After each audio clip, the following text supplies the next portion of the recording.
Non-cannibalizing podcast. Disclaimers aside, Link Diablo is licking my hand. I'm not just holding my hand off to the side of the podcast for no reason.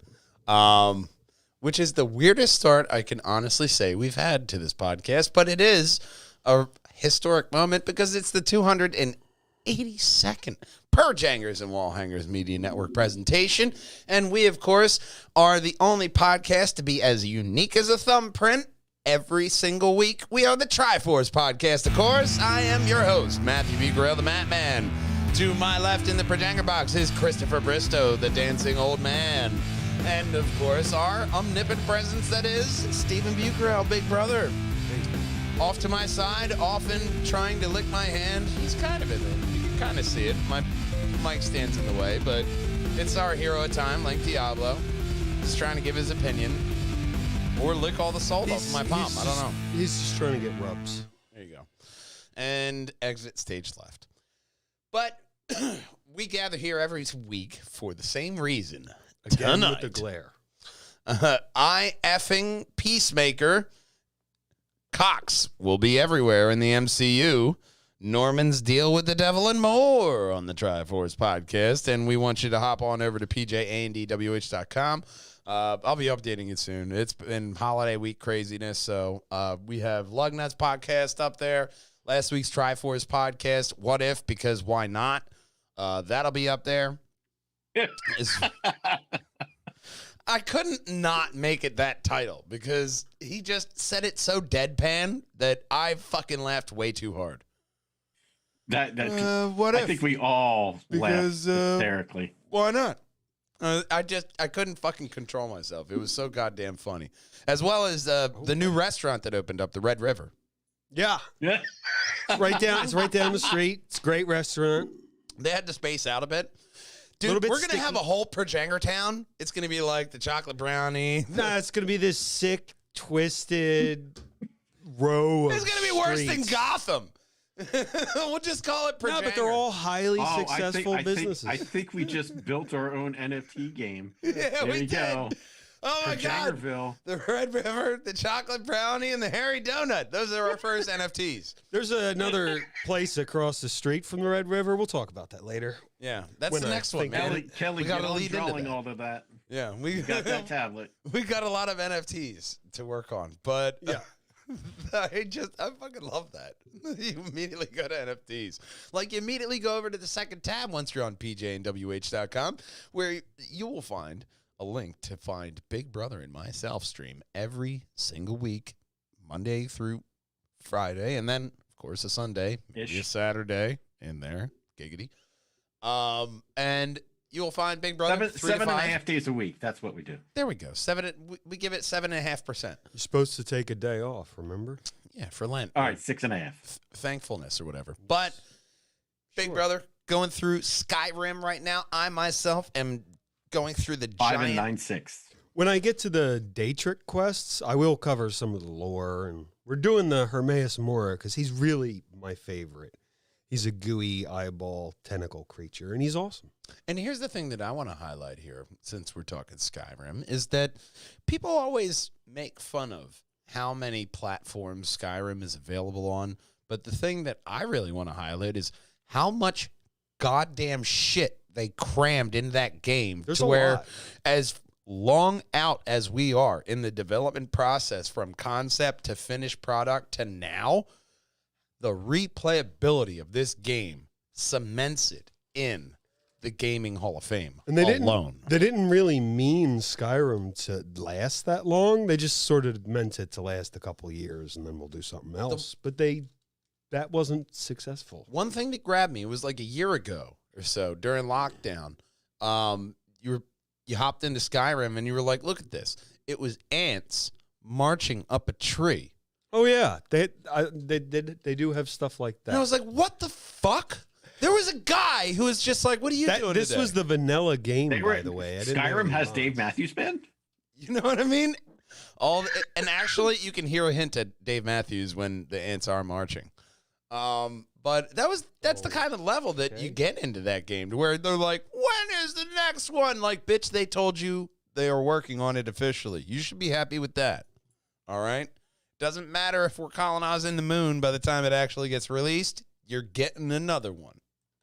You'll get another Skyrim in sequential order before Half-Life 3 comes They out. are saying It will be a while before they release it, but I'd rather them do it right. Yeah. But here's the thing. Bethesda? Xbox did say that you will get the next Fable game before you will get the next Elder Scrolls. Really? We're getting a new Fable game? Well, yeah, that was always kind of a rumor, and then they're like, yeah, we're working on it. But, and then did they? Yeah, we They see did how that- quickly they work on things. Well, they did that teaser trailer, right? Yeah, it was They just didn't like, really it have any. wasn't 8 years anything or so. big. And It then, was just like, hey, we're doing Fable. and then there was that one story, if Don't I'm tell us anything remembering about it. correctly, when they were going through, it was like Unreal 5 or Next Gen technology trailer, and then they had this one piece that looked like, damn, that is very Fable. I And mean, you look at these studios that say they're not doing it, and then like, because Microsoft went through it too, where they got rid of the studio that did Age of Empires. Now they brought them back and made Age of Empires 4. Yeah. They got rid of the studios that did Lionhead. They got rid of them from Fable 3. well, I 'cause mean, they were making a new- Lionhead dissolved. Yeah, so they Just They were Didn't they doing- make that game Black and White? Lionhead did Black that. and White is That still was so fantastic. It was. it was. It was such a like, great, can and you I want to find it see it. anymore? I want a black and white You too. can't You can find find it it. on GOG, GOG.com. There is a Black and White too. There is a Black and White. Or too. do a remastered on that. I give would me love a- a remaster. Give me a Black and White. remastered black and white Because that I was like love playing God. It was like It was the only just game playing like it. God. There was nothing No. else like it. There were No, other the God only- the games, only but other not game- like that. Yeah, not like I mean, that. besides Roller Coaster Tycoon, you were playing God. Well, but, no, you know, but just not like- No, Roller Coaster it was- Tycoon. There was another one that Big Brother had back in the day, and it was like a flat world, just in the 386 days. big. It was very like blocky, but you had little all about the civilizations that Pentium would 3s, baby. pop up Yeah, it and was- shit. it had to be like Civilization 1. It had to be something I around that. think it was because it was on my old 286 or 386, whatever Yeah. it was. That was Yeah. that's in the way back. Yeah. That's No, 95. Yeah, that that's was 95, like- 96. that was like the first game, and it was like, oh, what does he have here? Let me click, and I loved it. And then it Oh, was yeah. the same thing with Black What and White. annoyed me in that game is you couldn't eliminate all the other players. You had to leave one. I'm like, I guess 99% is good enough. what a total destruction. Yeah, I Bring mean, me like, Spider-Man. they attacked me once. I had to eliminate them all. Yeah. It says it right here in the Bible. Exactly. Another thing it says is to contact the team. Oh, okay. Yeah, right at I the didn't last know tab. that was there. It's in one of the Revelations chapters. Ah. It's one of the Somewhere first. in the back. It's one of the first signs that the end days are coming. The There's- Perjangers will say to contact the team. And Nah, Job. we'll all get COVID and get over it. And Good old Everything Job. But something that 'Cause isn't. We want to be hiring soon, so we're going to be giving out Jobs all day. I see what you did there. That's very punny. Yes, you're welcome. But something that isn't punny is our first story, which we don't always get to give out the good news, but it is a big bucket of win. Unfortunately, rest in peace to Betty White at the ripe old age of 99. That's what That's a everybody's been shame. saying. Betty White was such a fucking beacon couldn't in this give her dark, another couple weeks, really? dingy world. She couldn't make it to 100. Are you fucking kidding me? Betty That's White a did not deserve to be 100 in this goddamn bleak time. Oh, well. I systematically think that everyone has the feeling like they lost someone. Like You lost- everyone yeah. collectively has lost someone. Absolutely. I know where I was. I was at work and I looked at my phone and I was like, you got to be fucking kidding. But the fact that in 2021 we lost Ed Asner Yeah. as well, and Betty White. Betty they were White both in was the older than sliced bread. Yes, legitimately older than sliced bread. So nothing was better than Betty White. The fact that those two were on a show together, they played off. You go back and you watch the materials of when they were playing off each other. It was just comedic gold. Yeah, it was. I mean, that was just. And then the Golden Girls, and then her and Lake Placid. Yeah, that was awesome. Because I quote, she says, "This is the time where where I'm going to say, if I had a dick, this is where I tell you to suck it." Betty White just had that. She had that kind of humor in her later days, which just made you love her more because it was just so like that cool grandma feel. And yep. And then her doing SNL, that was awesome. Like a couple of weeks ago, she did an interview saying how good she felt and all that, you know? So it just took me by such surprise. You know, I was taken aback by surprise. You know, and you just have to appreciate that the simple fact that if you live to the age of 99 and people say you died too soon, the body of work and the life you lived were magnanimous. Like the quality of character is so her body of work is only outdone by her quality of character. That's all I'm saying. I'm just doing this for long enough so I can make this the YouTube thumbnail.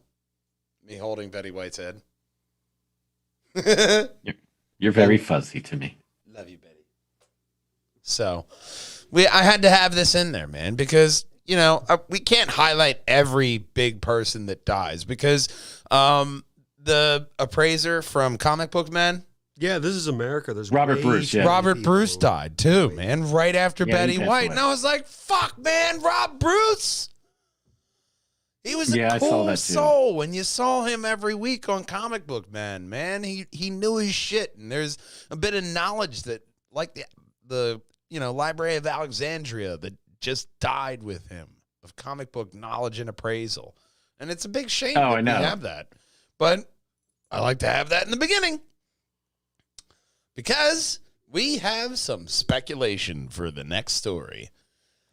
Black Adam producer says that a DC Kingdom Come movie is a dream. Hang on, let me do that again. He says a Kingdom Come movie is a dream. So, as a premise, I do like that. Kingdom Come, very iconic comic book line. And having that, Hiram Garcia, producer of DC film Black Adam, reveals that a Kingdom Come movie has been discussed. They already tiptoed in that window through the tulips with Brandon Roth with the Crisis on Infinite Earths.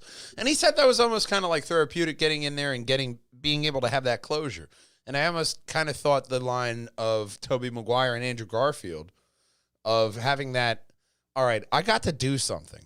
And it was really good, and it made me feel better as a character, and the character got better as it. So there's a lot of that going on to where I would really like to see Brandon as the Kingdom Come Superman. If they do a series, if they do a movie, I think this would be really good with him in it because he was a good Superman.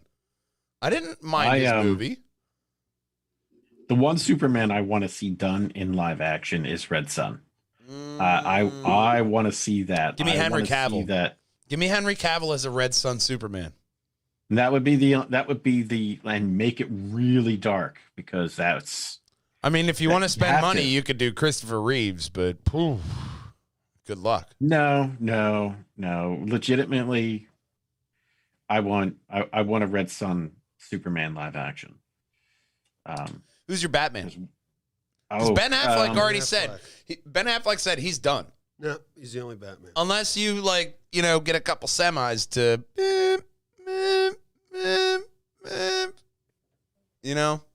with money. That's I'll have to get back to you on that one, but yeah, it's I say Michael Keaton.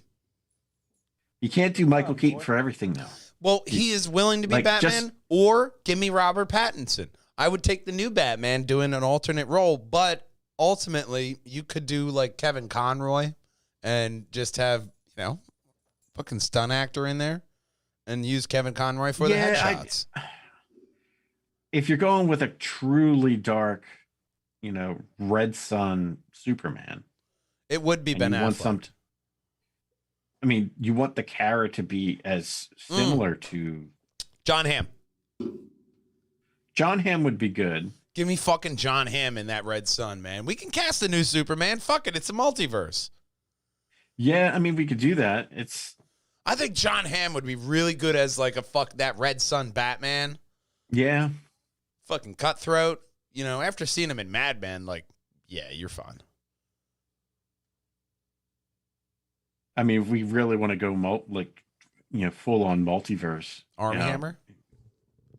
No. Frank Caliendo. Yes. 100%. Oh, yeah, we lost John Madden too. Yeah, we did Oh, lose yeah, John. you did. Fuck you, 2021. We're in 2022 now, bitch. We have many more people to lose. Yeah, he was the first one in 2022. That's probably my most morbid statement of the night. Yeah. Good night, folks. Yeah, I'll think about that. But I'm just really happy that I'm gonna throw this name out there. He's a bit tall for the role, but Mark Calloway, and you don't know that name, but he is also known as the Undertaker. yeah, no, I knew that name sounded familiar, and I was like, he has another name. I knew that, but no, Undertaker. I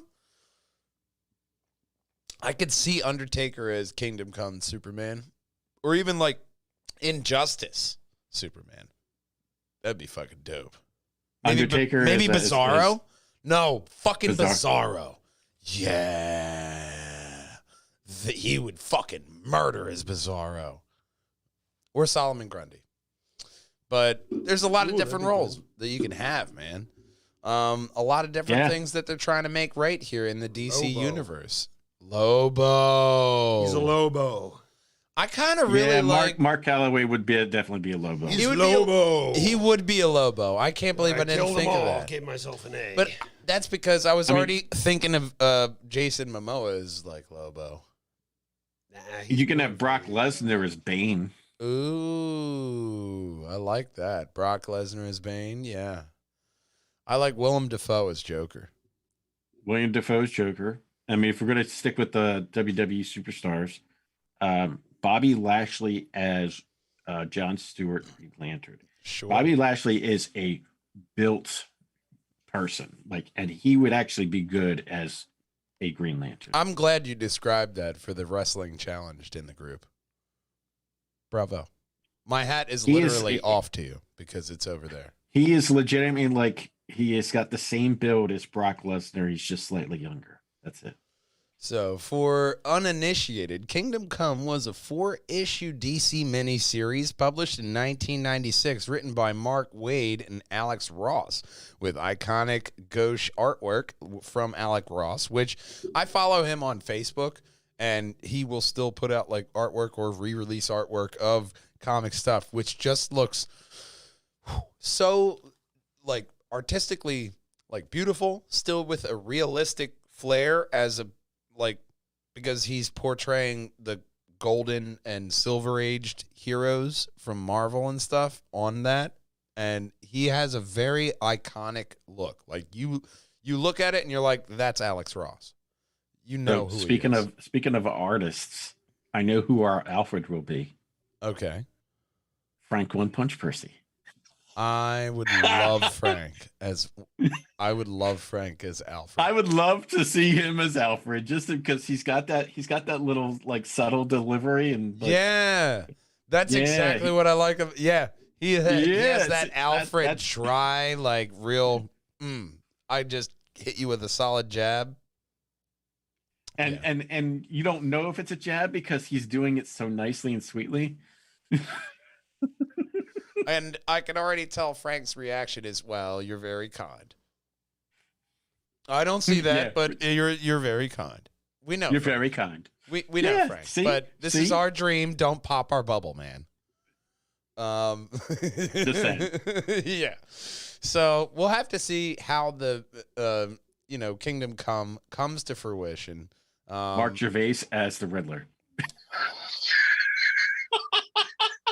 No, I'll allow that. I'll allow that. I'd like to see Kelly as Two-Face. Question mark Broski. But Broski's going to be checking out this next story. Because I just noticed this one today, but it came out. New trailer for Peacemaker dropped July 2nd. Alrighty. Hey, everybody, it's Peace. It is Peacemaker. And he dropped a little bit of knowledge here on some young children. And that story is not in the Projangers. I might have added it last minute, but yeah, it's all right. You'll see. You can watch the show. Yeah, but you'll see Peacemaker in the beginning. He's telling children about his exploits, and he references Wonder Woman early on, where Peacemaker describes Wonder Woman eye-effing him from across the room during a party. But while the exchange clarifies that Wonder Woman does indeed exist in the universe, the nature of the conversation makes it seem that Peacemaker is probably full of shit and she probably doesn't know he exists. Yeah, probably. But so you're saying there's a chance. Yeah, there's a chance. But the thing I like about this trailer is that it keeps highlighting the other people. You are buying this series. You're already watching on July 13th or January 13th, excuse me. You're watching it for Peacemaker, for John Cena, because he's electrifying when he has a role like this that he gets to really lean into. James Gunn seems to really fucking love him as Peacemaker. And even the Wonder Woman reference, just like we saw it with Deadshot in the Suicide Squad, making the Superman reference.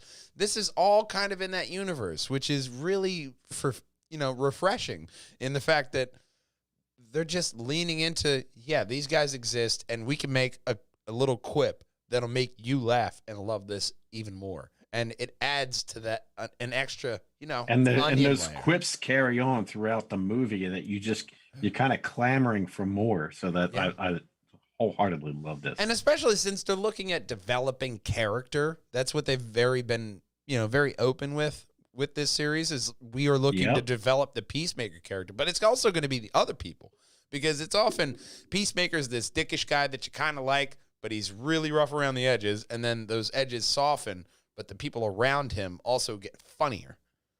And you get that good camaraderie along with it. And that's what I can't wait to see during this. Yeah. It's a classic setup. You have your center attraction, then you have your set pieces to make the centerpiece a larger than life character or valuable piece. That's just what it comes into. Oh, 100%. And it's just something that about when he does a series like this, like Suicide Squad was so fucking brilliant. Like, if it wasn't for No Way Home, Suicide Squad would have been at my top. For John Cena to do roles like this, and this is not the first time he's done a role like this, because he's done not at all. Cock Blockers. He's done that. He's done that movie, Trainwreck with Amy Schumer. Yes, that's where he accidentally slipped it in. Giggity. Yep. So when you see him in these, doing these performances, oh my God. Accidentally. What happened now? Big Brother just accidentally my ass. So when you see John Cena performing these roles, it is completely it's a completely 180 to his persona in WWE. Because everybody knows him as he's this he's the good guy. Never give up, hustle, loyalty, respect kind of type of person. Yeah. Just doing, always fighting the good fight.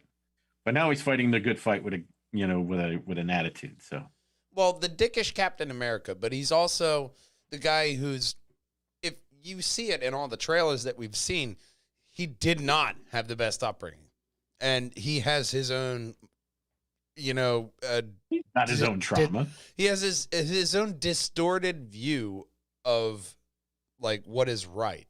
And it's not that far off, but it's disturbingly far off. And that's what really adds to the charm of the character.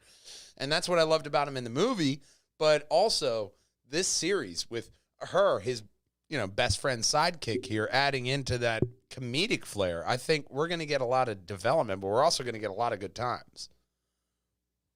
I'm just waiting for the crossover to see Peacemaker with Black Adam, if we'll ever get there. That'd be cool. It would be cool. But we won't have to wait long for Peacemaker. January 13th, it's dropping. So the Eagle, apparently, who's his best friend, because why not? Best friends, why not? But we got a lot of different stuff coming out from HBO, and they're inflating their universe. Obviously, fans still hope for another Snyderverse movie, but we're getting Naomi from Ava DuVernay, and we're also getting more in the Arrowverse. That's the Naomi show. We're getting the new animated series from the original Batman the Animated Series creator, and that's coming in 2023 or 2022, I think. But that won't have any continuity. I think for the people that are clamoring for the Snyderverse movies, they just need to cut their losses, but like champion the story to be told through limited live action series, because you can do a lot more. You have a little bit more lead, but you can focus on the individual characters. Either limited live action or just go animated, because it's easier to hire somebody for voiceover rather than you got to get in shape. You got to go over and do this. People are like the What If series. You can work with animated to live action, and people will accept it more openly now, as opposed to where they have in the past. But I think that there's some leeway there that you can work. But if you give them time, I think DC will be everywhere just like Marvel, because we have a lot of big movies coming up in 2022 for DC. You know what? Flashpoint, badass though? Aquaman. So we talk about them having a multiverse. So let's just key off of that. We've seen their traditional animation style. So why don't they just hire the people from NetherRealm Studios who've done DC with Injustice and do an animated movie with that type of animation for their multiverse?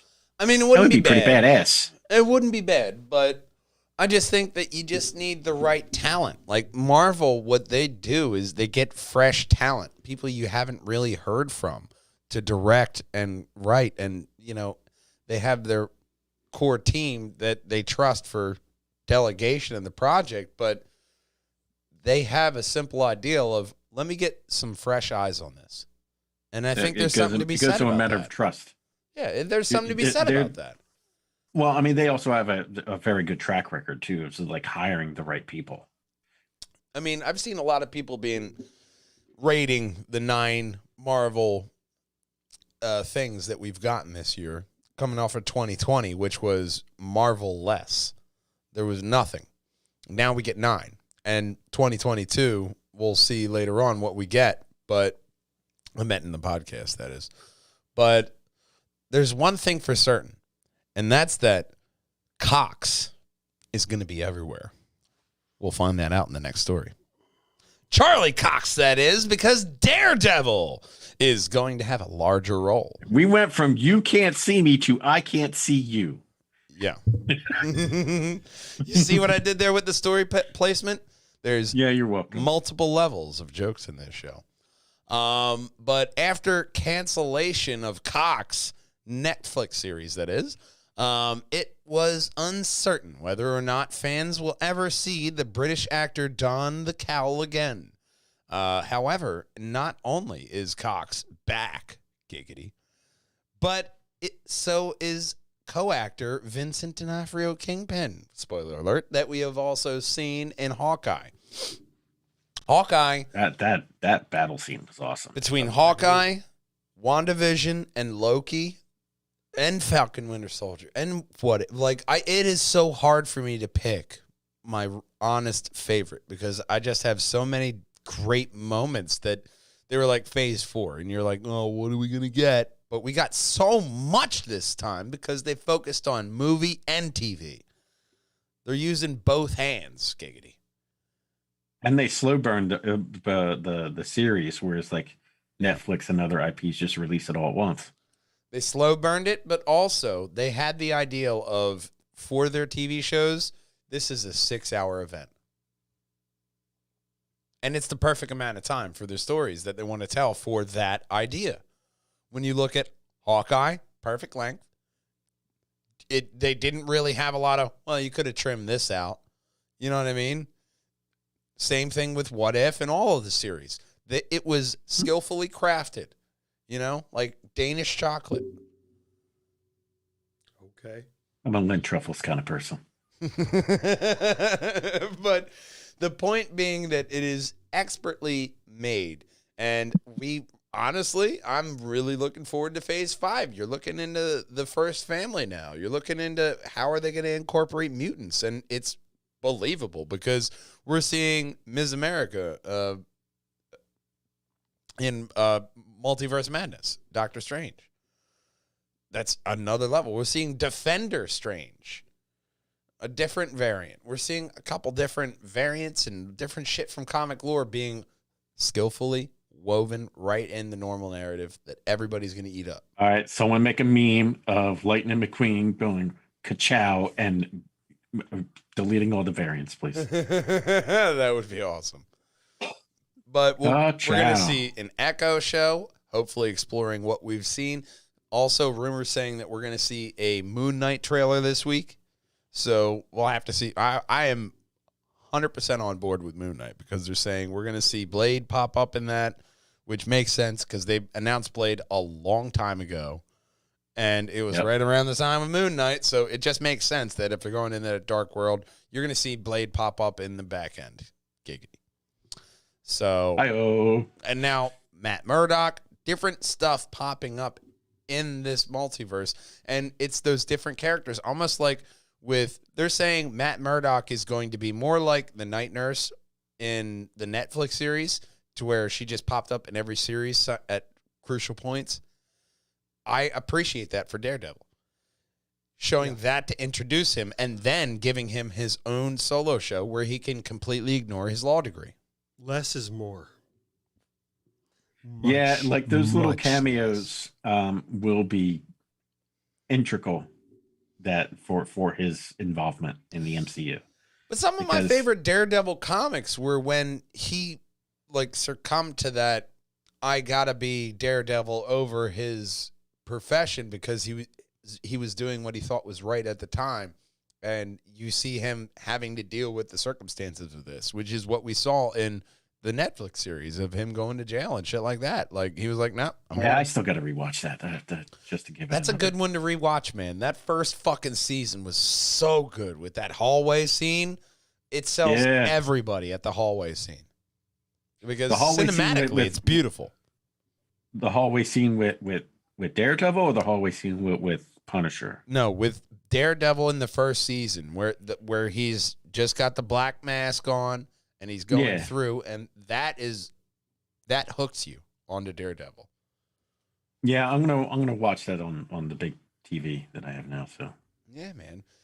Another thing you may watch, we'll have to see, is the next story, because Norman Reedus might make a good Johnny Blaze Ghost Rider. Yeah, I saw this story pop up, and I was gonna put it in there, but then you beat me to it. But yeah, man. I mean, I just like the idea of Norman Reedus as Johnny Blaze. It just makes sense. I've always, I mean, the character that he's playing in Walking Dead, he's good on the bike. He fits it because he's got the look. Yeah.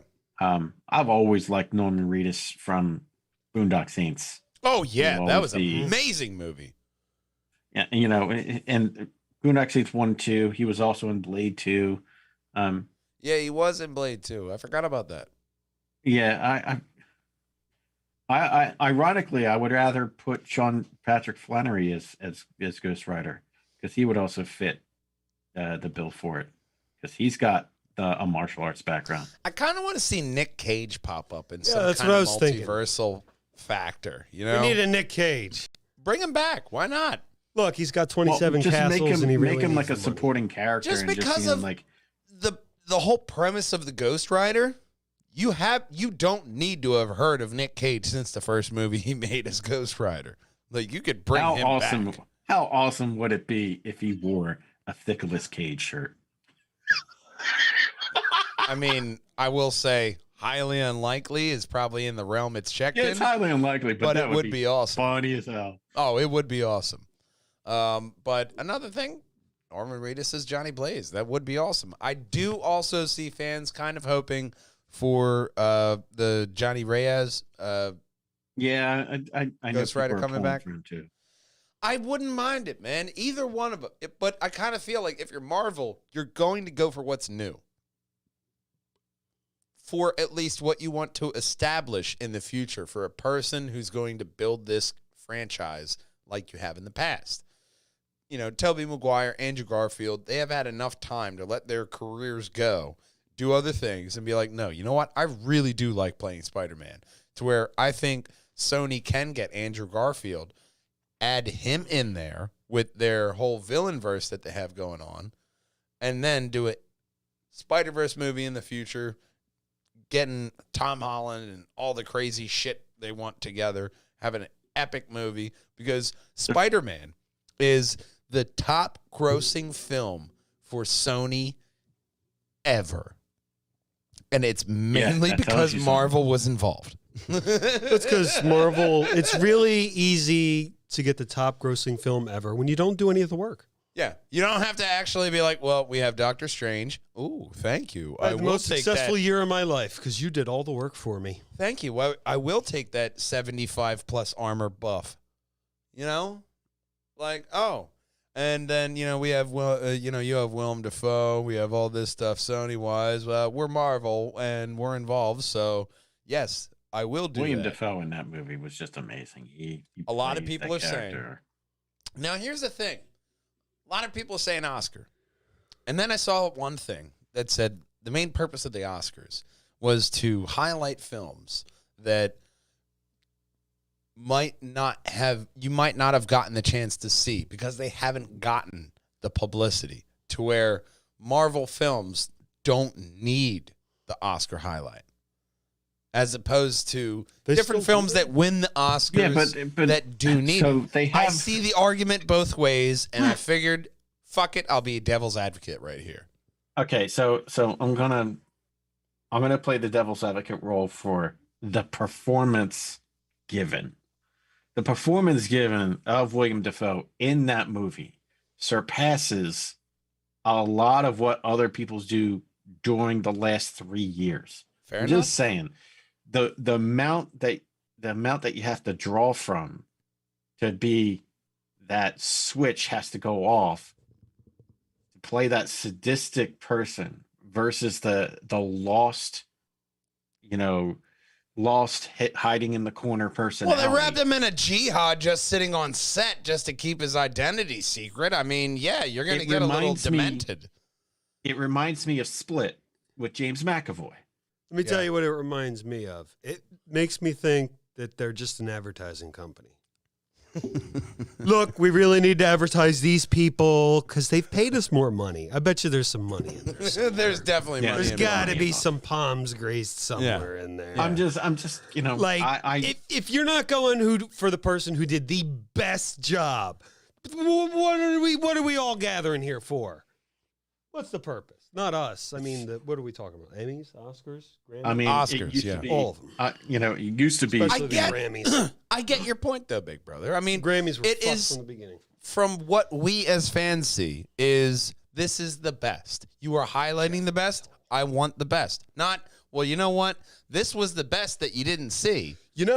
That's not the best advertising line, I will say. We could give the here's Grammy. some crap you didn't watch. We could give the Grammy to Metallica, but you know what? You should all listen to Jethro Tull. Give Jethro Tull give him a chance. Come on, would you?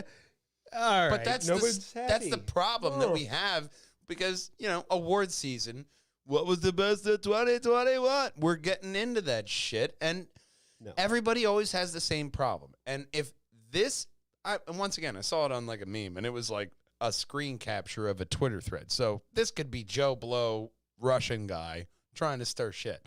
But I see the Oscars as, like Big Brother was saying, the best of the best. What was the best? That's what it should be. Now, best supporting actor absolutely must be Willem Dafoe. I haven't seen everything. That's what I'm saying. I'm not part of that person that has to do that screening.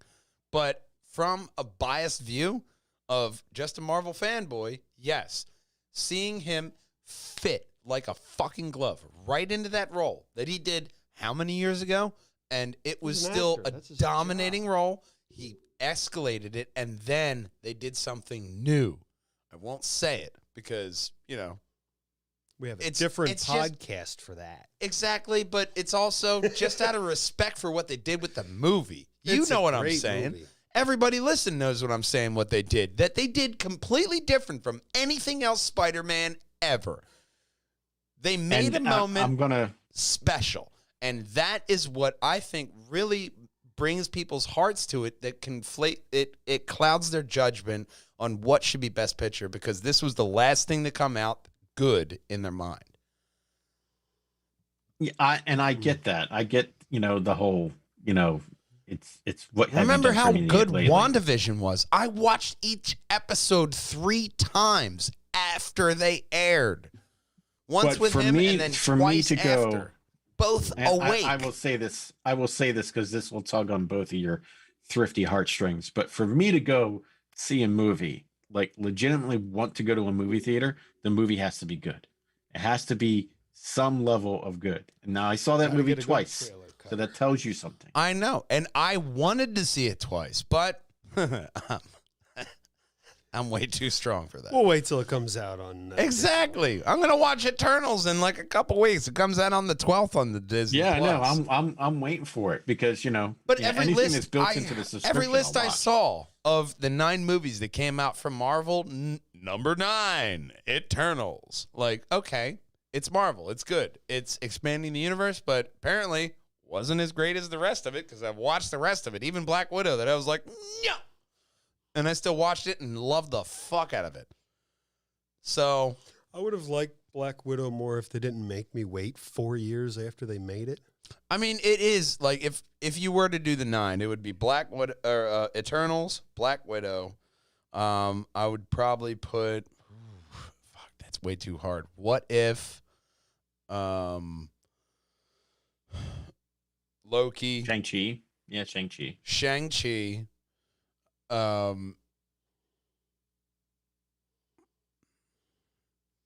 Winter Soldier? Falcon Winter Soldier, WandaVision. I'm missing something. And the Book of Boba Fett right on top there. The one episode that we got that everybody's shitting on. And why not? I love Star Wars. That's not Marvel. Boba Fett's in Marvel too. It had fantastic anthropology. Boba Fett's in Marvel too. He's just way too far away. He's messing with Adam Warlock right now. Sure. No, but I mean that's way too hard. I mean I lost place just because I get when you're sorting that out in your mind. I mean it's just like fuck, man. Like I'm thinking about, well, I put that down, but like WandaVision was so fucking good with like just the art styles and everything. It's way too hard to think of. But one thing that isn't hard to think of is what we have in the future for Marvel, which is the next story of everything coming, giggity, in 2022. I'm excited for this. Yeah. I am. Just this listing in itself. Yeah, just scroll down slowly. I haven't actually perused this because I was like, good list. So Morbius on the 28th. That actually got moved back. It got moved to April. Yeah.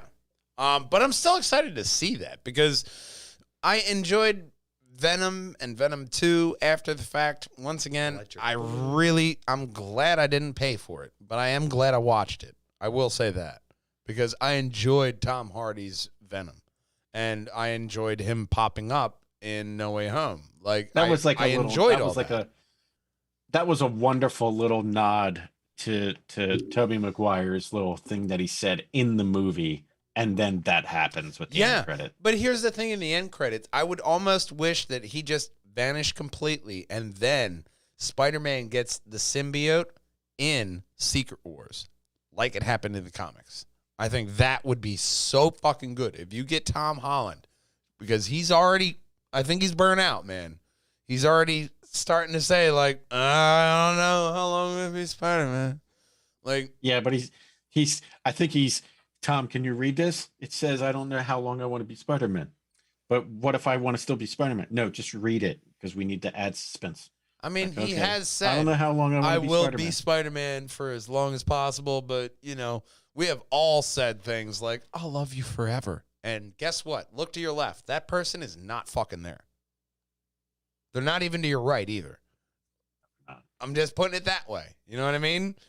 Tom Holland may have had some shift of heart, like, damn, maybe I really enjoyed that action set. Because he said that Uncharted was one of the most, like, physically demanding sets that he's had to do, even with Marvel, like, and that's being Spider-Man. He's still like, fuck. Like, and that was more acting-wise because he had to do more, like, dramatic pauses and different style of acting. But yeah, I'm sure. Maybe Disney he or caught the Marvel bug. Because he did Cherry. He did other movies that were very successful. So maybe he wants to branch out and not be committed to Spider-Man. But look at Toby and Andrew. They had their careers. They had time to come back to the franchise. I don't think it's a negative. We're in an era. We're in an era of film and TV where typecasting is partially a thing of the past. Yeah. You don't see that nowadays as it was back 20, 25 years ago. Because once you got pegged into those type of movies, those B action movies like Van Damme, Dolph Lundgren, they couldn't get out of that. Oh shit, and we got comments, man. What the fuck do they say? I can't.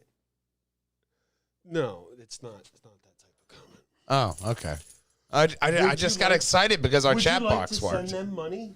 You want to send them lots of money. I just got excited because our chat box. You love sending them all your money. Yeah, Click here and send us all your money. Yeah, no, I just got excited because our chat box actually works.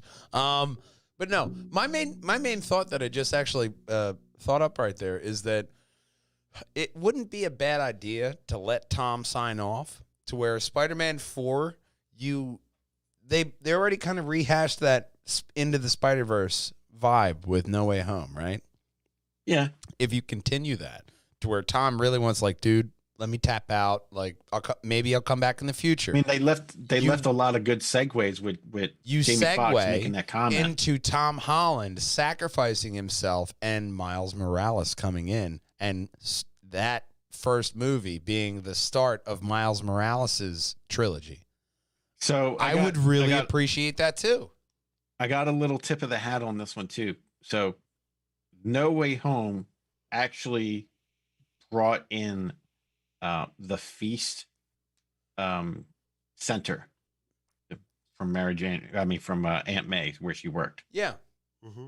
That was actually an inception from the Spider-Man video game from Insomniac. Yeah. Mm-hmm.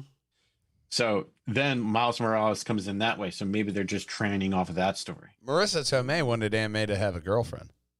I would have loved that. Not from a pervy sense, but just from an interesting story sense of what they have done so far with the series.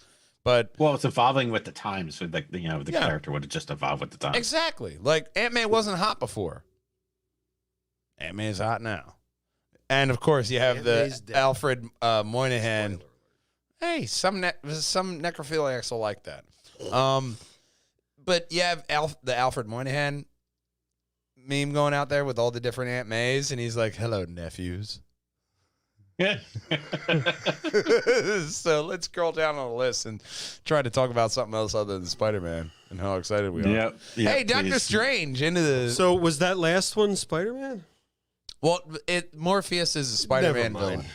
But that's more of an anti-hero story because that's going to match Venom. Doctor Strange, I mentioned it before.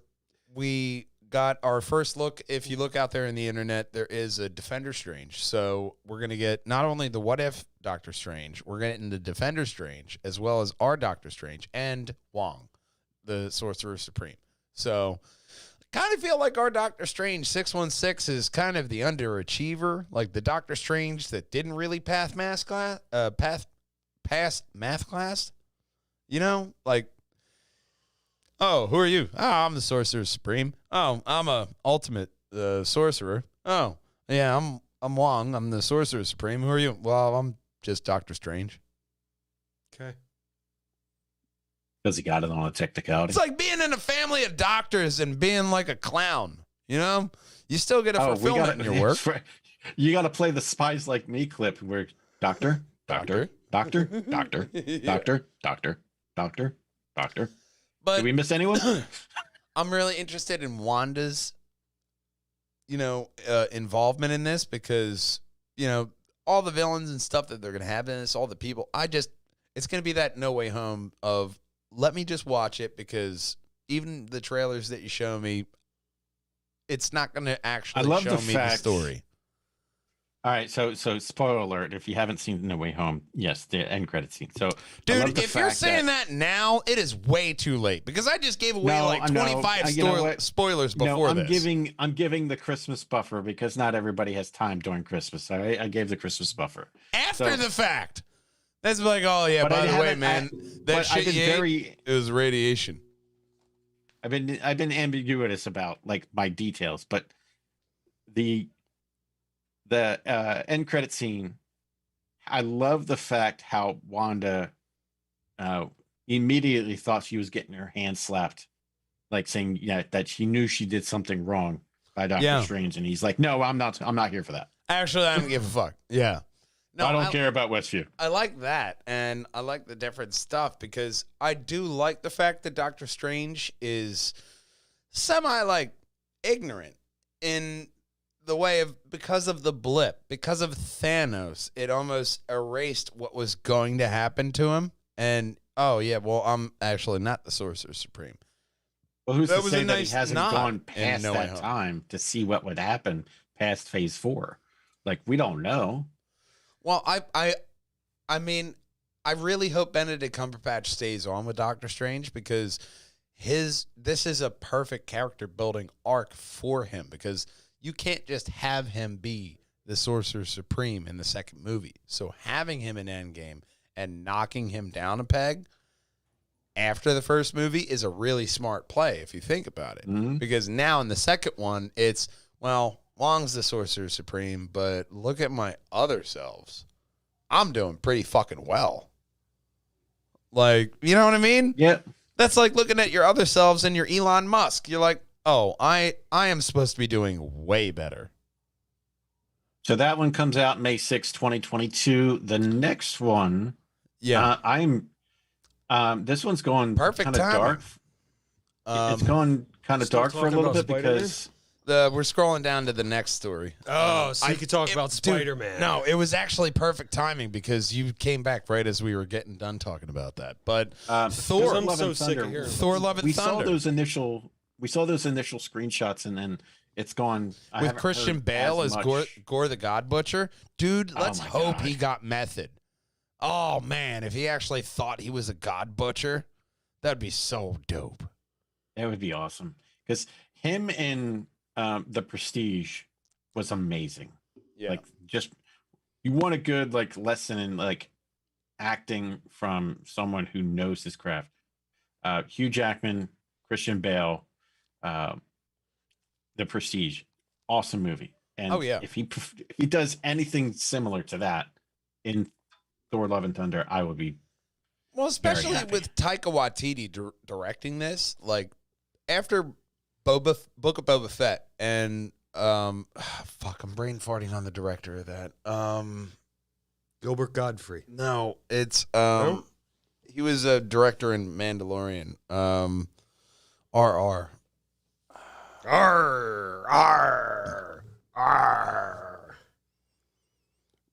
Richard something? I don't know. Richard Ramirez? No. He Could got, you IMDb that shit electrocuted. for me, please? The director of I'm already on it. Boba Yeah, Fett. I'm getting there. Your old fingers are just too slow.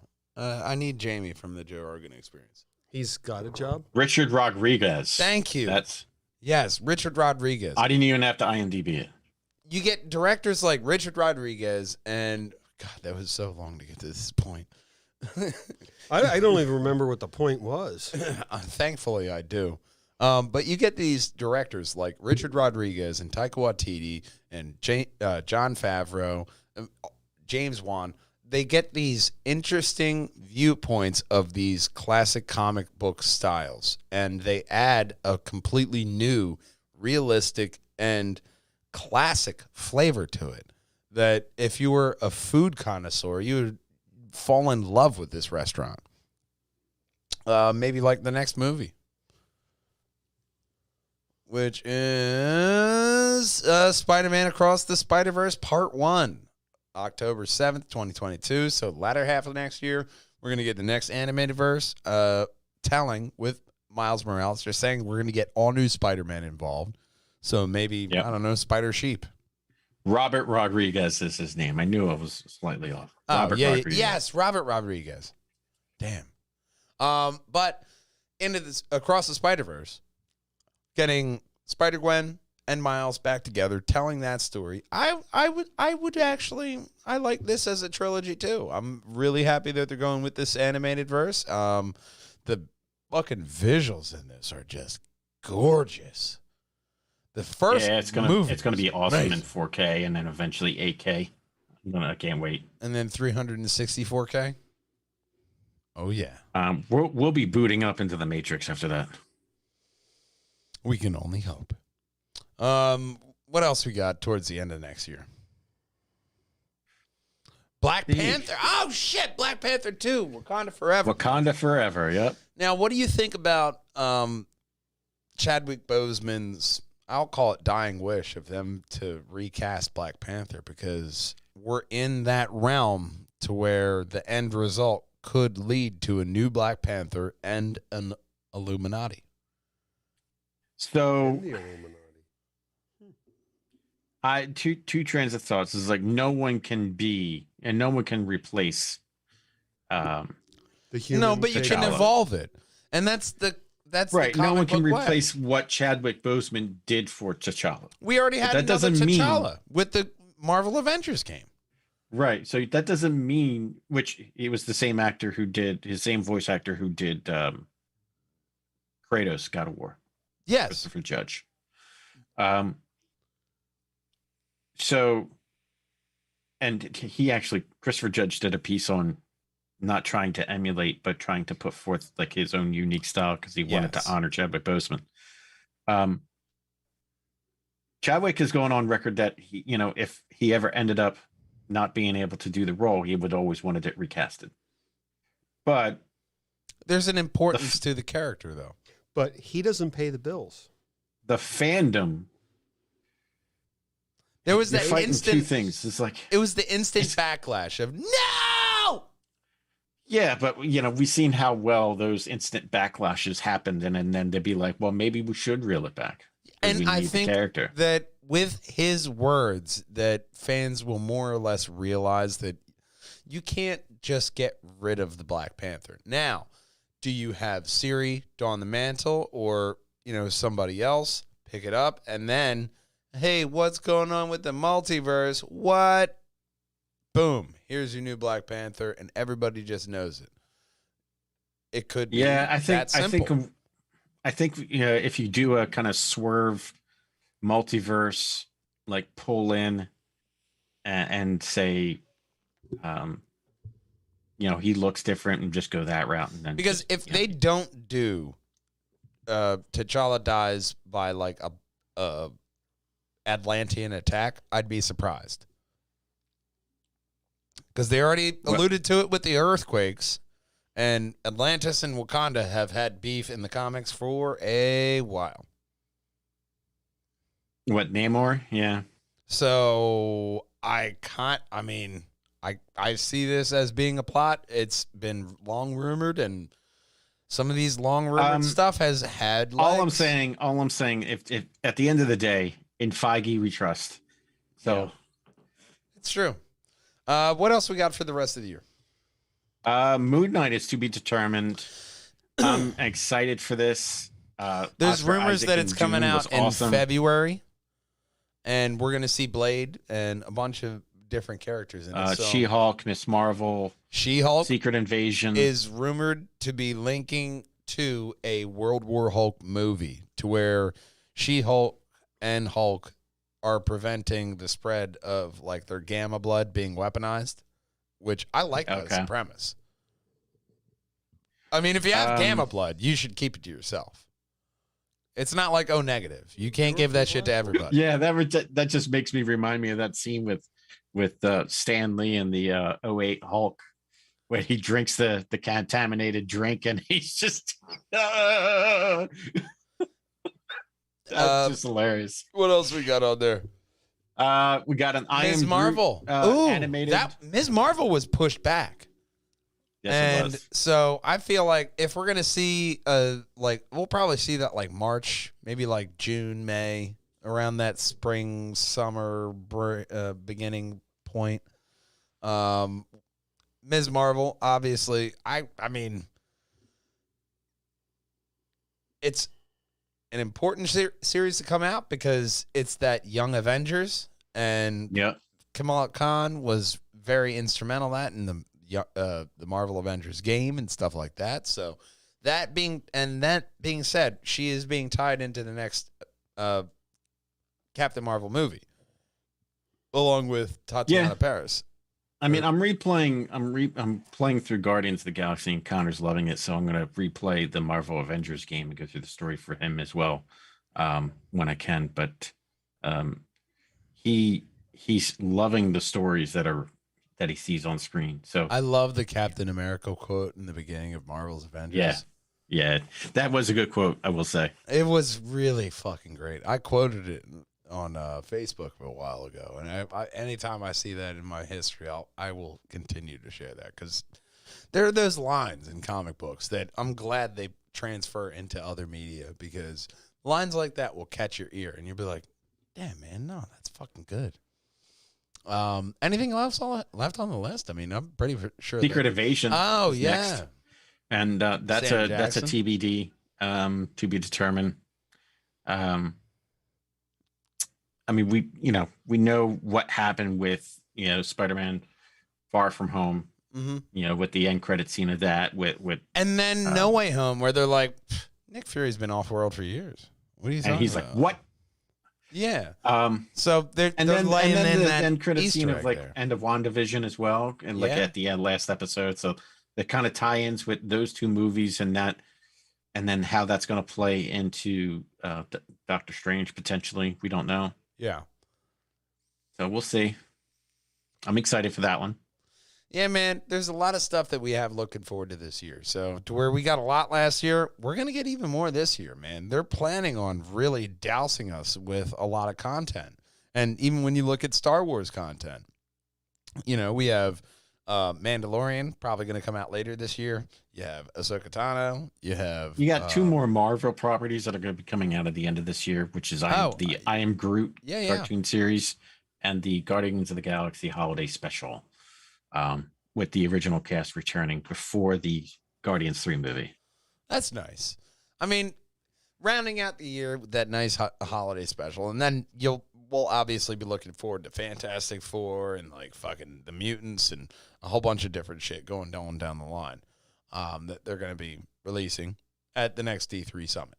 Or D23, I think it is. Well, we go from E3 to something of an A+. We do, with our ad segment, which is A+ Catering.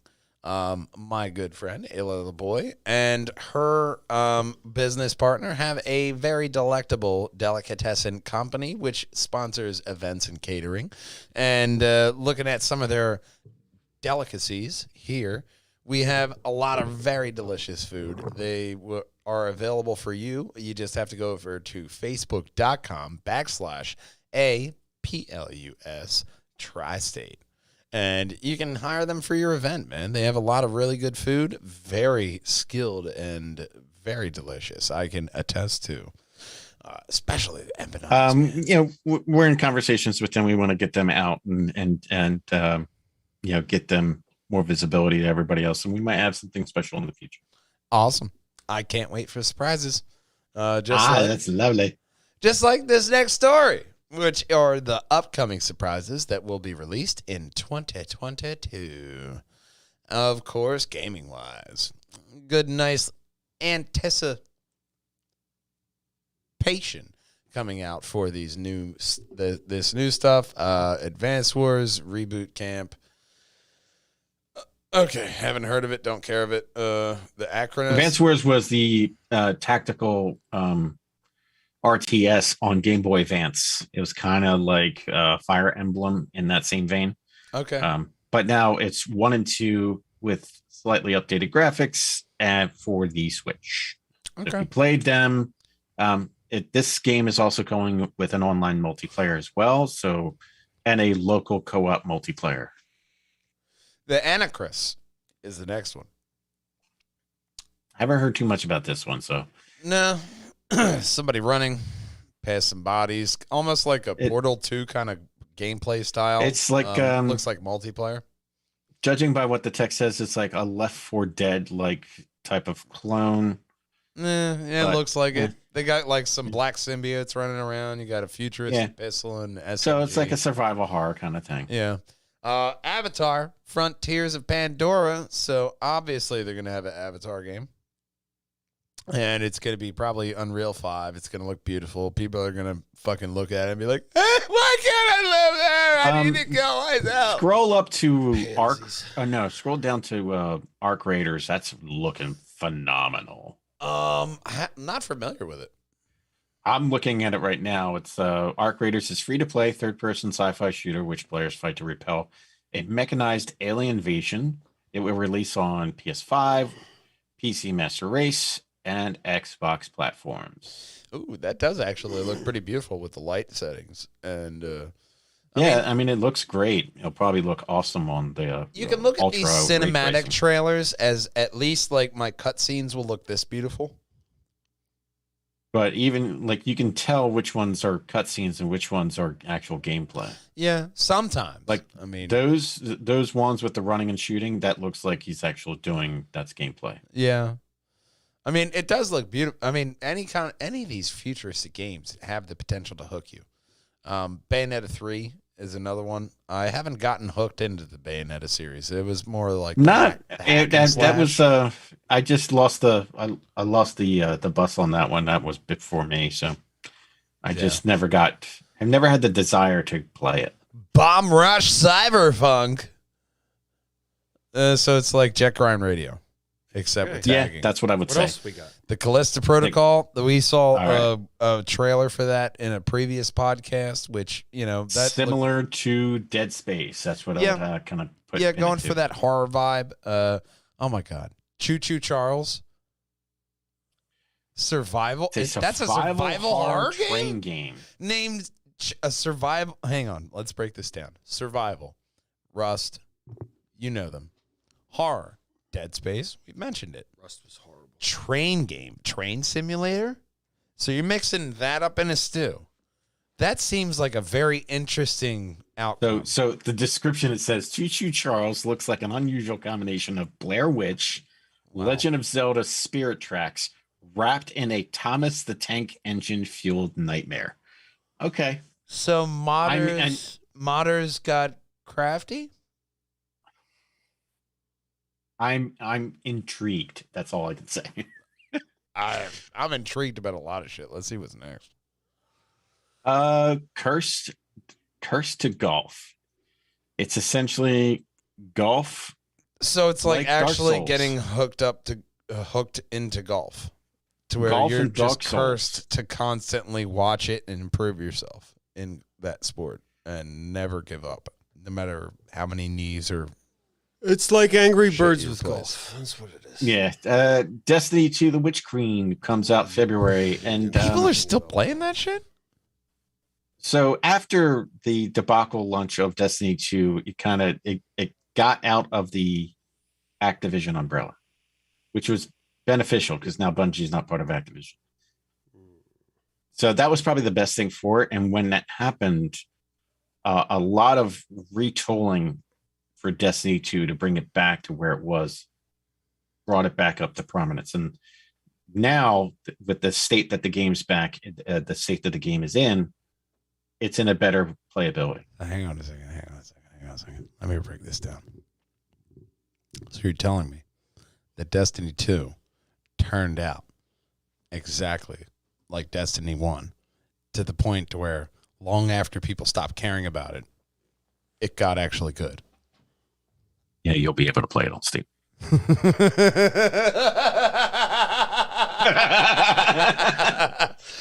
I'm just making sure I got that right. So, what can I say except you're welcome? So you're saying history repeated itself with Destiny? Yes, it did repeat itself. Okay. Now that the evil Activision overlord is not, overseeing Bungie. Yeah, man, fair enough. What else we got? Next game I am excited for. Dune Spice Wars. Now, yeah, I played RTS? the Dune RTS games back in the day when they were on PC and Genesis, and they were phenomenal. Okay. And this is another RTS. This is the best way to do Dune, I will say. It's kind of like a Command and Conquer-esque. But it seems like the right way to do a lot of properties is to do it as an RTS. Well, anything that has to deal with it's build your base. You have an economy system that's rare in resource. This is the best way to do it. One game that really stands out to Big Brother and myself is Stronghold and Stronghold Crusaders. I have them on Steam. That's also it's an amazing game. Not enough wood, my lord. Wood needed. Stone needed. I mean, I was always, the Warcraft 2, Warcraft 3 kind of person, and then StarCraft 1 and 2. All that way. More work.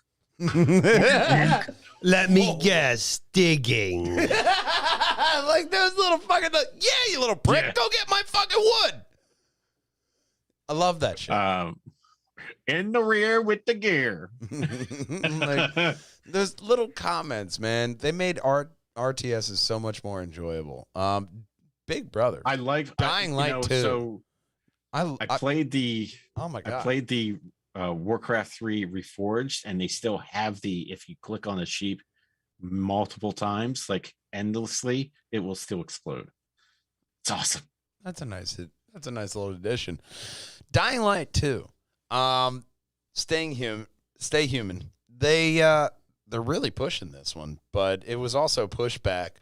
I hope it's good because Dying Light was an amazing game. Mm-hmm.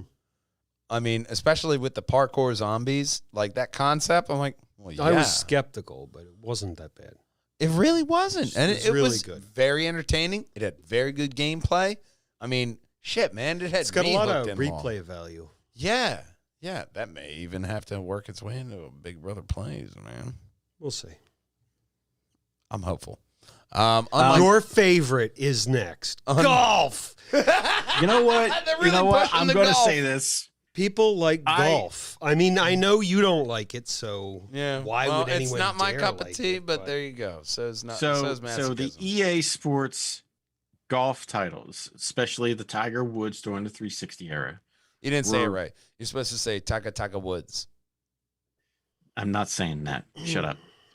I was trying to get another audio drop. All right, as you were. So the 2013 edition of Tiger Woods PGA Golf was probably the pinnacle of the EA Sports EA Sports golf games. And the reason why they did that is because they had the Masters which was the first time that the Masters was actually highlighted in a golf game. The fact that they're coming back after 7 years to redo, because they lost the license to 2K, and now after 2K had 3 years to put out a good product, which it's okay. I played it, but nothing. It's the EA golf games had that extra polish on it that made it worth paying for that. So I'm Probably I love the programmers EA of golf games online because you can play multiplayer with 4 or 5 people and you can play speed play and just go. I'll tell you Everybody- the you best don't have to golf wait game for ever everybody. right now, and it's Hot Shots Golf. I didn't It say was it's the on the best golf PlayStation. game ever. It's No, the no, best real simulation golf game. Best golf game ever, Hot Shots Golf on the PlayStation. That shit was amazing. Anything else left on this list worth noteworthy? I will say, Elden Ring. This game will be released before the books are. So everything's going to be released. Those books are never. Wins a Winner is going to be left in the wind. What else? He's never going to finish it. Final Fantasy Ever Crisis. Final Fantasy Ever Crisis. Yeah. Forspoken. I don't really remember this one, but I do. I think that was in. Forspoken was that gorgeous game another that we Final highlighted 2 Fantasy? podcasts ago. That was a part of the PlayStation. Yes, it was. Yeah, event there. Tokyo Boy. Ghostwire Tokyo. That one I remember. I think it was like a couple of E3s ago. That fucking trailer, that looks so hyper realistic and so good. And So very- is Christopher very Judge Japan. going to say teenager?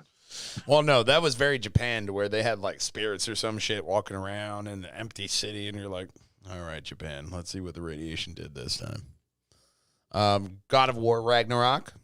Everybody's I can't wait excited for this fucking game. Gotham Knights. Very excited for that one as well, because it's an interesting premise of just even having the co-op on that, and a localized co-op, and being able to play with your friends, and somebody playing Barbara, someone playing Dick, someone playing Jason, and just being able to fucking romp around Gotham City, Arkham Knight style, and just fucking cruise around and have fun in that world. All the Batman games have been great from the Arkham series, and keeping that mold and evolving into the other players. When they added the different characters into the Arkham series, they had their own flair when you played them. Like when they added Robin, when they added that. Still remember doing the that little trick with any holiday. If you play Batman Arkham City and you go visit the Calendar Man, he says something unique. Yeah. I mean, those games were always just like, fuck, man, we get this? Like, shit. Even like Arkham Origins, which was very poorly reviewed when it came out, was still good when you went back and played it. Like, oh, okay. Bane's the main villain. In that era of standards, that was probably the weakest title of all 4 games, but it was still better than a lot of other games that came out. It was still solid, man. Gran Turismo 7. That is obviously every time you get into a new console generation, you're going to get into a new staple of this is where we're going. You can spend all your time. I just read a testing. report that Gran Turismo God. 7 will have to be License will tested? require an internet connection to reduce the amount of people trying to cheat their replay times. And a COVID test, just because they want to be a dick. No, but the fucking license testing Just a little prick. was always the fucking worst part about that game. Like, oh, you want to drive this car? Yeah, I know, because You I'm could- still going through them on the PlayStation 4 version.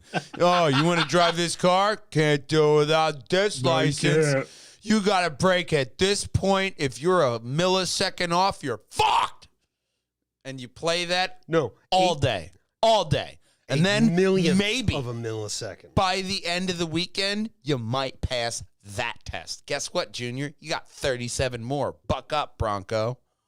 We got coming in 2022, Hogwarts Legacy. This is a Harry Potter open world adventure game. Yeah. So, I mean, I don't know if this will have I'm that surprised much that it legs, took so but- long to make. I mean, now with Yeah, I think we're past that point. I mean, they're only doing it now because it's the 20th anniversary of Harry Potter's inception of the movieverse. I mean, they should have did it a long time ago. So They should have absolutely make a they Harry should've. Potter game, man. I'll put it on sale. This I might game buy I'm it. waiting for, Horizon Forbidden West. Yeah, man. I can't wait. You got me on that. I played a good bit of it. I didn't beat it, but I'm really excited. It will be available for PS4 and 5. I'm excited to see Coming where this they year. go with this one story wise, because Aloy, almost like very progressive, in her line of thought, like, fuck, I'll use this technology, and everybody else just kind of shuns that shit. Like, get that shiny shit out of her fucking face. And now her having that evolved sense of what the technology can do and the greater threats, which are just, especially with the new graphical evolution this generation, they're going to look even more amazing than they did in the last console. Connor will love this game. It's called Kirby and the Forgotten Land for the Nintendo Switch. I mean, anything Kirby will sell. It's a 3D Kirby game. Oh, shit, I get to brush off my Switch. Legend of Zelda Breath of the Wild 2. Motherfucking right. I've been looking for an excuse. I'm to almost use done that. the first one. When it finally comes, when the second one comes out, I'll be done. Dude, that first game was fucking amazing. Yeah, I'm enjoying it. I'm just playing it little by little. It's really, really good.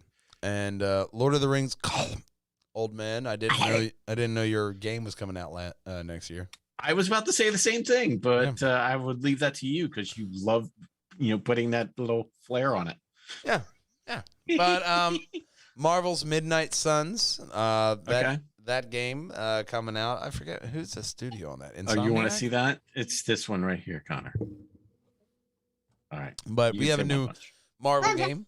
Oh, no, that's the game coming out from the XCOM studios. Yes. So we'll have to see how that one, man. I can't wait for that one to fucking come out. That one might actually be really good. Metal Slug Tactics and Multiverses, and there's a whole bunch of shit coming out. Nightingale, which is another one of those PlayStation games. I'm fucking scroll past that. That's way too difficult to say. Ollie World. The Outlast Trails, Oxenfree 2, Lost Signal, One Punch, Connor. And Pokemon Atreus. That's coming out next year. Yes, that is coming out. Redfall, Rune Factor 5. Rune Factory, Seafood looks amazing. That does too. That is an interesting art style to it too. Slime Rancher 2, for those that really Seafood looks like there was a cel-shaded karate game called Karateka that came out. It's a redo. Well, it's a remake. It was done during the PS3, Xbox 360 era. Highly recommend you play it. It's on PlayStation Now, so you can just stream it and play it. Scrolling past some of this other stuff.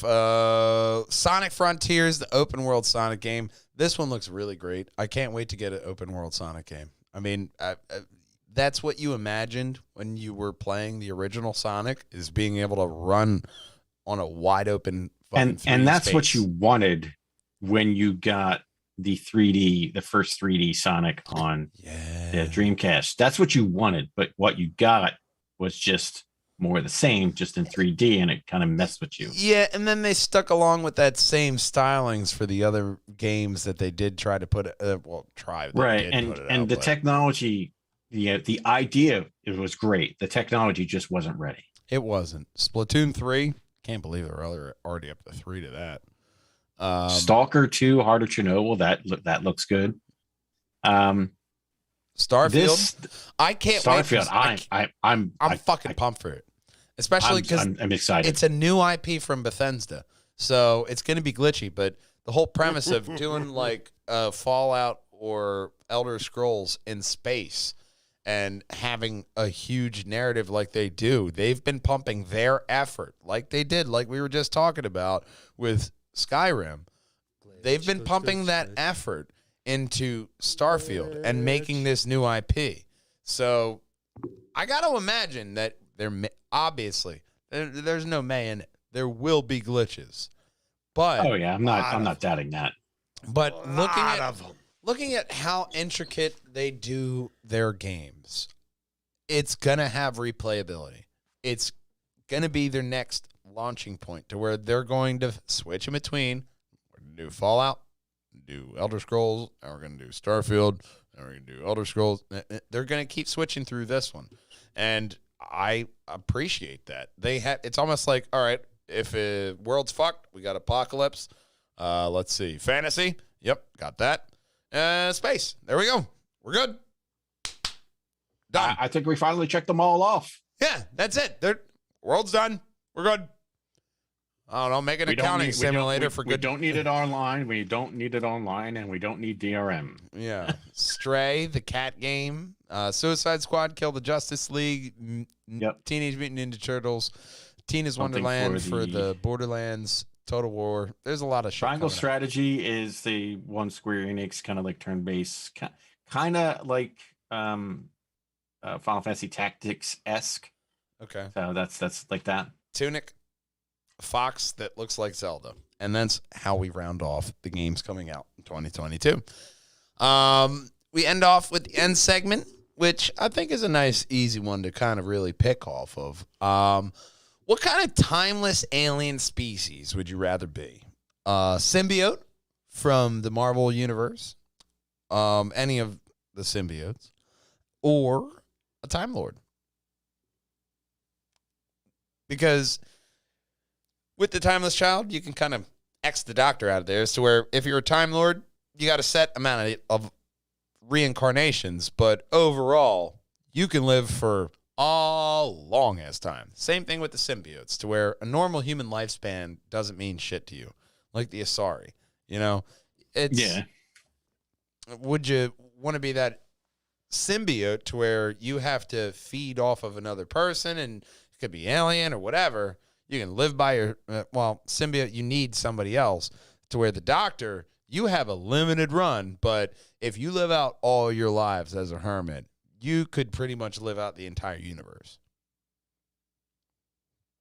But the Doctor, you get a TARDIS. Well, if you could steal one. So you mentioned symbiote, and I'm immediately, my mind just went right to that comic book arc where the death of Eddie Brock and how Venom symbiote was so torn up that it was written that he shrieked so loud because he was so sad that the entire universe heard it. That's powerful. Yeah. That's a powerful life, because especially when you look at the symbiotes and what they can do, like that's a powerful existence. He extended Eddie Brock's life across multiple human generations. To where I guess this is more of a question of power versus technology, to where the Time Lords put that into intelligence and technology. The symbiotes are just like lashing out in anger and conquering and trying to kill and murder and death and destroy. So it's kind of that different kind of view of it. But you see Eddie Brock kind of have that happy friendship with his symbiote. I kind of see Big Brother like kind of really having a good relationship with his symbiote. Like, look, you can only eat 5 people today, but you got to be here sneaky. Are the 5 people that are really here are the 5 people. Yeah, like not naming names, but these guys, you might be able to eat them. I mean, that is a tempting view of having a symbiote. Even able to, I mean, shit. The symbiote has healing properties because it wants you to be in your best view. So, shit, no more migraines, man, with the symbiote. But you do have regeneration. The symbiote would with heal the Doctor. him real quick. But with the Doctor, you have regeneration. So you may be a black female tomorrow, but no migraines. But is it? Here's the little asterisk on that. Do you get it at the moment? Do you get those powers at your current state? So if he inherits them now, he's always going to be in pain, but he can have regeneration and stuff like that. Never mind. I'm good as me. I'm already in pain as it is. I would imagine that it's just that symbiote, like you get that neutral state. You start off from 0. Okay. He's got an absolute so where that way it's an equal level, because if you're an amputee and you're like, yeah, I'd love to be a Time Lord, killing myself at first moment, then I got all my legs. No, you can start off from a neutral state. This is my fantasy, goddammit. I'm just checking. I can construct this world. The Predator race. That would be interesting. Because I would love to see how they came to to have all that technology and stuff like that. So I'd love to see like them going up and where they came from. I mean, we know the aliens were created from Prometheus. Now that has been explored. Yeah. Man. I would say the Asari. Yeah, the Asari. They do live for 1,000 years. That's pretty long, man. I think that's long enough. If you're looking at like alien lifespan style, like Time Lords, that depends. You know? But I mean, that's like a Highlander. Like, yeah, well, this guy only lasted 2 years, then he got his head cut off. Like, I mean, but the Asari, the Krogans Yeah. Oh, post yeah? Genophage, post Genophage. post Genophage, Vulcans. Could be a lot of Krogan. Vulcans live for fucking ever. Yeah, we do. And you don't have all those pesky emotions. Mm-hmm. Desperately Yeah. I'm sorry, but I still say, Big Brother, his spirit animal is a Vulcan. annoying. A Vulcan that likes to sleep a lot. God, I want to see that character. It's going to be the most boring comic book ever This- because all he does is sleep. Smartest Vulcan in the room. He wakes up to tell you what you did wrong and then goes back to bed. And he only needs 2 minutes of screen time.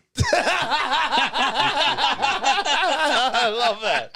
I fucking love that. We come around to it in the end. But I want to really hear what your choice of timeless alien species. Which one would you rather be? My choice is obviously symbiote because, man, a Venom symbiote, if I could just sling around like Spider-Man.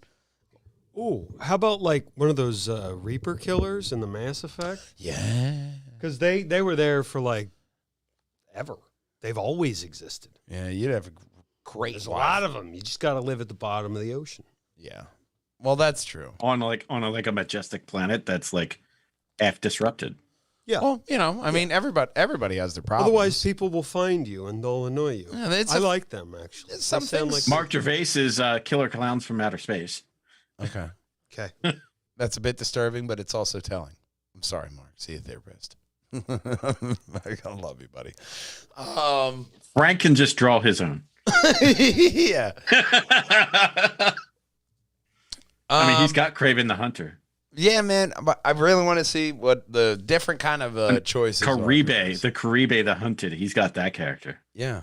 Boom. Done. I mean, he hasn't determined, or at least told me, if they live a timeless kind of life expanse, like existence.